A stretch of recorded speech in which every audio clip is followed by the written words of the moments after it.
ఒంగోలుకు సమీపంలోని పెళ్లూరులో గల శ్రీ సరస్వతి విద్యా సంస్థల ప్రాంగణంలో మెగా స్పోర్ట్స్ వీక్ ను విద్యా సంస్థల చైర్మన్ రమణారెడ్డి ప్రారంభించారు. ముందుగా గ్రౌండ్ ప్రాంగణంలో జాతీయ జెండా, క్రీడా పతాకాలను ఎగురవేశారు. క్రీడాకారుల నుండి గౌరవ వందనాన్ని స్వీకరించారు. అనంతరం వారిని ఉద్దేశించి మాట్లాడారు. తమ విద్యా సంస్థలో చదువుతున్న 3000 మంది విద్యార్థులతో మెగా స్పోర్ట్స్ వీక్ నిర్వహిస్తున్నట్లు తెలియజేశారు.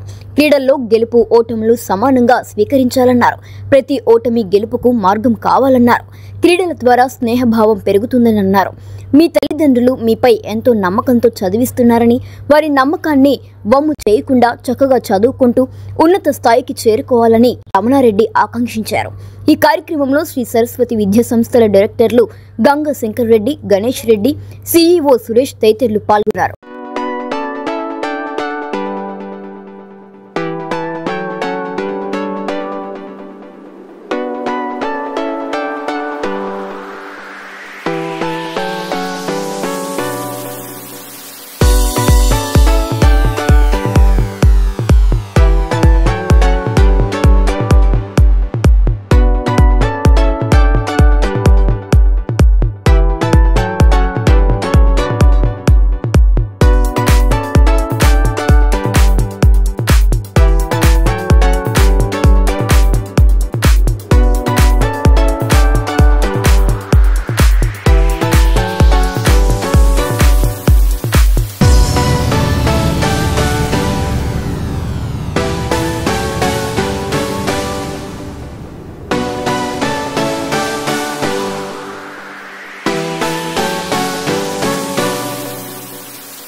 Saraswati 7th sports mega week జరుగుతుంది. ఇది ఎంతో ఘనంగా మామూలుగా వరల్డ్స్లో ప్రపంచ స్థాయి ఒలింపిక్ గేమ్స్ ఏ విధంగా అయితే స్టార్ట్ అవుతాయో ఆ విధంగా ఈరోజు మన గ్రౌండ్లో మన సరస్వతి విద్యార్థులు ఈ మెగా స్పోర్ట్స్ మీట్ని ప్రారంభించి ఎంతో దిగ్విజయం చేసే దిశలో మరి ప్రయాణిస్తున్నారు. ఈ గేమ్స్ ఇంతమంది దాదాపు 3000 మంది స్టూడెంట్స్ తోటి గేమ్స్ ప్రారంభించడం అనేది చాలా పెద్ద విషయము. నిర్ణయం తీసుకునేటప్పుడు చాలా డేర్ ఉండాలి. గణేష్ సారు, శంకర్ సారు పిల్లలు కోరిక మేరకు గేమ్స్ జరపాలి అనే పట్టుదలతోటి ఈ స్పోర్ట్స్ మీట్ స్టార్ట్ చేశారు. ఈ స్పోర్ట్స్ మీట్ స్టార్ట్ చేయడం అంటే ఎంత కష్టమంటే వీళ్ళతో పాటు 300 మెంబర్ స్టూడెంట్స్ 1 వీక్ నుంచి ఈ కార్యక్రమాల్లో ఉండి మరి ఇంత దిగ్విజయం చేయడానికి ఈ ఏర్పాట్లు చేశారు. మరి స్పోర్ట్స్ పిల్లలకి తప్పనిసరి అవసరము. నేను చదువుకునేటప్పుడు స్కూల్స్లో వారానికి ఒక పీరియడ్ స్పోర్ట్స్కి ఇచ్చేవాళ్ళు. అది విద్యలో ఒక భాగము. అది విద్యార్థులకి మానసికంగా ఆరోగ్యంగా ఉత్సాహంగా ఉండడానికి ఈ గేమ్స్ అండ్ స్పోర్ట్స్ దోహదపడతాయి. అట్లానే స్టూడెంట్స్లో ఎక్కువ మంది ఓటమిని ఓర్చుకోలేకపోతున్నారు. ఈ గేమ్స్ వల్ల గెలుపు ఓటములు సహజమనేవి గమనిస్తారు. ఎందుకంటే ఈరోజు ఓడిపోతారు, రేపు గెలుస్తారు, మరలా ఓడిపోతారు, మరలా గెలుస్తారు. అంటే ఈ గేమ్స్ అనేవి ప్రతిరోజు జరుగుతుంటాయి కాబట్టి మనకు ఎక్కువ అవకాశాలు ఉంటాయి. కాబట్టి మరి ఈరోజు ఓడిపోయి రేపు గెలిచినప్పుడు ఈరోజు ఓటమిని మర్చిపోయి గెలుపు మీద ధీమా పెట్టేసి ప్రతిసారి గెలవడానికి ప్రయత్నం చేస్తూ ఉంటారు. అట్లానే గెలుపు ఓటములు మరి సహజంగా తీసుకునేటప్పుడు మరి వాళ్ళు కూడా ఒక విషయం గమనిస్తారు. అంటే ఎవరైనా సరే ప్రతిభ గలవారు గెలవాలి. మనకి ప్రతిభ లేదు కాబట్టి వాళ్ళు బాగా ఆడారు కాబట్టి వాళ్ళు గెలిచారు అనే భావన విద్యార్థుల మనసులోకి రావాలి. వచ్చినప్పుడే మనకి సార్థకత చేకూరుతుంది. ఎప్పుడైనా ప్రతిభ గెలవాలని కోరుకోవాలి. అట్లానే మన గేమ్లో మనం ఆడిన గేమ్లో ఏమి లోపం ఉంది అని గమనించుకొని ఆ లోపాన్ని సరిదిద్దుకున్నప్పుడు మరుసటి రోజు గెలవడానికి అవకాశం ఉంటుంది. అట్లానే మరి శారీరక మానసిక ఉత్సాహ ఉల్లాసమే కాకుండా మరి ఇక్కడ ఒక టీం వర్క్కి ఉపయోగపడతారు. ఎవరైనా అందరికీ మరి సామర్థ్యాలు ఉంటాయి కానీ ఇండివిజువల్గా వాళ్ళు గెలవలేరు. అలాంటప్పుడు టీం వర్క్ అంటే ఒక టీములో ఉండి ఆ టీంలో ఆ గెలుపును పొందడానికి అవకాశం ఉంటుంది. ఎందుకంటే ఒక విద్యార్థికి ఒక దాంట్లో ప్రాధాన్యత ఉంటుంది, ఇంకొక విద్యార్థికి ఇంకో దాంట్లో ప్రాధాన్యత ఉంటుంది. కాబట్టి టీం వర్క్ మొత్తము కలిసి ఒక యూనిట్గా తయారయ్యి ఒక ప్రణాళికను ఏర్పరచుకొని నిన్న జరిగిన లోపాన్ని ఇవాళ సరిదిద్దుకొని మళ్ళా గెలవడానికి అవకాశం ఉంటుంది. మరి ఈ టీం వర్క్ అనేది చాలా ఇంపార్టెంట్. అట్లానే ఫ్రెండ్షిప్ డెవలప్ అవుతుంది. మెయిన్ మరి పిల్లల్లో ఫ్రెండ్షిప్ డెవలప్ అవుతుంది. మరి ఆ ఫ్రెండ్షిప్ డెవలప్ అయినప్పుడు కొన్ని విషయాలు మన పేరెంట్స్ కూడా చెప్పుకోలేని పరిస్థితుల్లో మన ఫ్రెండ్కి చెప్పుకొని ఆ సమస్యను తీర్చుకోవడానికి అవకాశం ఉంటుంది. ప్రతి స్టూడెంట్ కూడా ఒకటే గుర్తుపెట్టుకోవాలి, మన పేరెంట్స్ మనలో రేయింబౌలు కష్టపడి రూపాయి కూడబెట్టేసి మమ్మల్ని ఇక్కడ చదివిస్తున్నారు. ఎందుకు మిమ్మల్ని ఇక్కడ చదివిస్తున్నారంటే మాలాగా మా పిల్లలు కష్టపడకూడదు, మా పిల్లలు మాకంటే బాగుండాలి అని ఎప్పుడు మీ మేలు కోరుకునే పేరెంట్స్ వాళ్ళ కోరికను తీర్చవలసిన బాధ్యత కూడా మీ మీద ఉంది. వాళ్ళు మీరు బాగుండాలని కోరుకున్నారంటే మరి వాళ్ళు మంచి కోరుకుంటున్నారంటే అది మీ మంచి కాబట్టి అది గమనించుకోవాలని స్టూడెంట్స్ నేను కోరుకుంటున్నాను. అట్లానే మళ్ళీ బాగా ఎదగాలి అని మరి నిత్యము కష్టపడే పేరెంట్స్ని మనం మోసం చేయకూడదు. మనం ఏదో ఒక తప్పు చేసి తప్పును సరిదిద్దుకోవడానికి మరొక తప్పు చేయడానికి ఆలోచిస్తూ ఉంటారు. అంటే మీరు ఒక కథ వెళ్ళి ఆ తప్పును సరిదిద్దితే మీ కళ్ళు మీరు పొడుచుకున్న వాళ్ళు అవుతారు. అంటే మీ ఉన్నతిని కోరుకునే పేరెంట్స్ని మీరు మోసం చేస్తే మరి సమాజంలో మీరు ఏ విధంగా ఎదగలుగుతారు? మరి ఎన్ని కష్టాలకి మరి ఓర్చుకోవాల్సి వస్తుంది ఒకసారి మీరు ఆలోచించండి.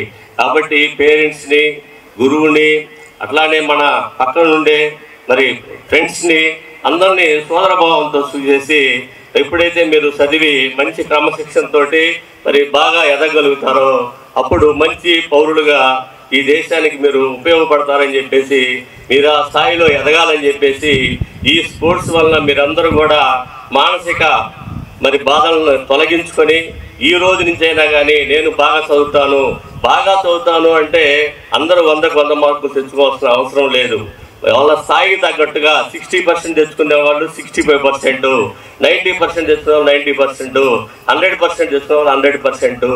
ఎవరి స్థాయిలో వాళ్ళు తగ్గకుండా మరి మీరు కష్టపడాలని చెప్పేసి మరి ఏ స్థాయి విద్యార్థికి కూడా వాళ్ళ తగ్గ ప్రోత్సాహం గవర్నమెంట్ ఇస్తుంది. కాబట్టి గవర్నమెంట్ కూడా మన గౌరవ ముఖ్యమంత్రి వాళ్ళు చంద్రబాబు నాయుడు గారు కూడా మరి ఎన్నో పథకాలు పెడుతున్నారు, మీకు ఎన్నో రకాల మరి ప్రోత్సాహాలు ఇస్తున్నాడు, మరి ఎన్నో రకాల కంపెనీలు వస్తున్నాయి. కాబట్టి మీకు ప్రతి ఒక్కరికి కూడా జాబ్ ఇవ్వాలనే ఉద్దేశంతో మన మరి విద్యాశాఖ మంత్రి లోకేష్ గారు కానీ మరి మన గౌరవ ముఖ్యమంత్రి చంద్రబాబు నాయుడు కానీ అదే ఆలోచనలో ఉన్నారు. కాబట్టి మీరు చదువు కంప్లీట్ చేసుకున్న తర్వాత ఖచ్చితంగా మీకు మరి ఈ ఉద్యోగం వచ్చే అవకాశము వాళ్ళు కల్పిస్తారని చెప్పేసి, అట్లానే మనకి ఈ కార్యక్రమానికి గౌరవ ఎమ్మెల్యే మరి దామచల జనార్దన్ గారు, మన ఎంపీ గారు మామిడి శ్రీనివాస్ రెడ్డి గారు వాళ్ళు కూడా ఈ కార్యక్రమానికి రావాల్సి ఉంది.